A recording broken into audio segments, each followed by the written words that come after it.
Bonjour tout le monde. Nous sommes ici encore une fois pour une autre rencontre avec nos homologues pour discuter l'aide militaire pour l'Ukraine.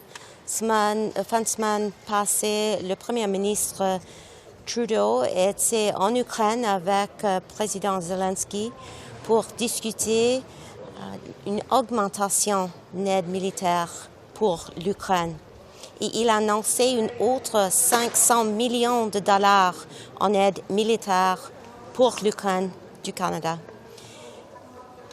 In particular, Prime Minister Trudeau announced another $500 million in military aid for Ukraine. That's on top of the already $1 billion of military aid that Canada has put on the table for Ukraine. Canada will be extending Operation Unifier, which is the training mission under which over 36,000 Ukrainian soldiers have been trained. In addition, Canada will be donating 10,000 rounds of 105 millimeter ammunition, almost 300 air defense missiles to keep Ukrainian skies safe.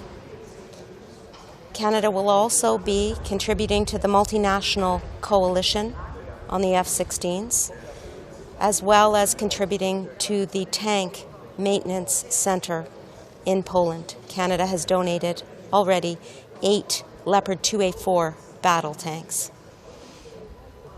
I hope you can see that Canada will stand with Ukraine in the short and the long term in respect of its territorial integrity, its sovereignty, its security, and of course, the rules-based international order that has kept us all safe since the end of the Second World War. We stand with our allies and we stand with Ukraine. Merci beaucoup. On defense spending, would Canada support 2% of GDP as a floor? Canada is continuing to increase its defense spending. It's increased by 70% in the 9-year period beginning in 2017. In addition to that, we put on the table $8 billion in military spending in our 2022 budget and $40 billion over 20 years for NORAD modernization and continental defense. Canada is the 6th largest defense budget in NATO overall.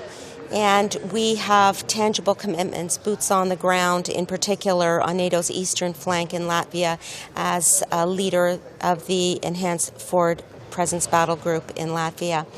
So we believe that it is important to continue to increase defense spending, and that is exactly what we're here to discuss with our NATO colleagues in addition to the question that you posed.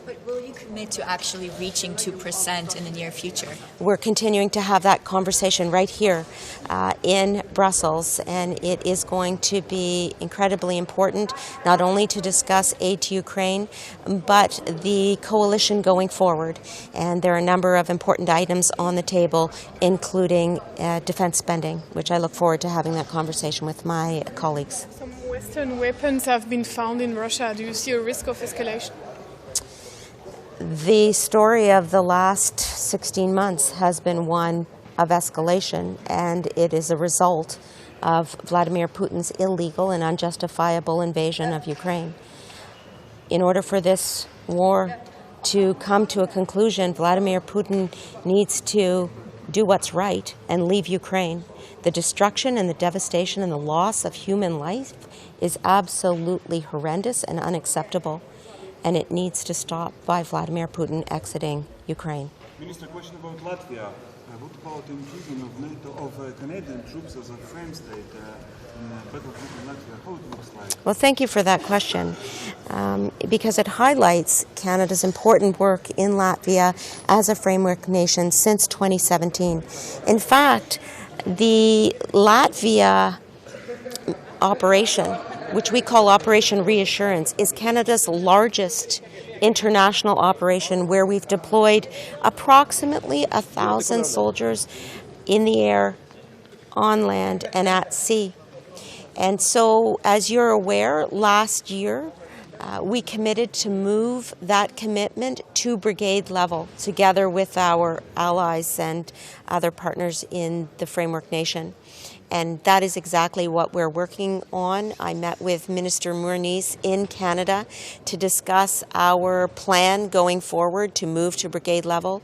The Chief of Defence Staff, Wayne Eyre, has been meeting with his counterparts across the multinational effort in Latvia that we are leading to discuss what items they are going to put on the table in terms of capabilities and in terms of human resources. But make no mistake, we are very much committed to Operation Reassurance and to Latvia because of the importance of our NATO contribution as well as maintaining a strong eastern flank for NATO.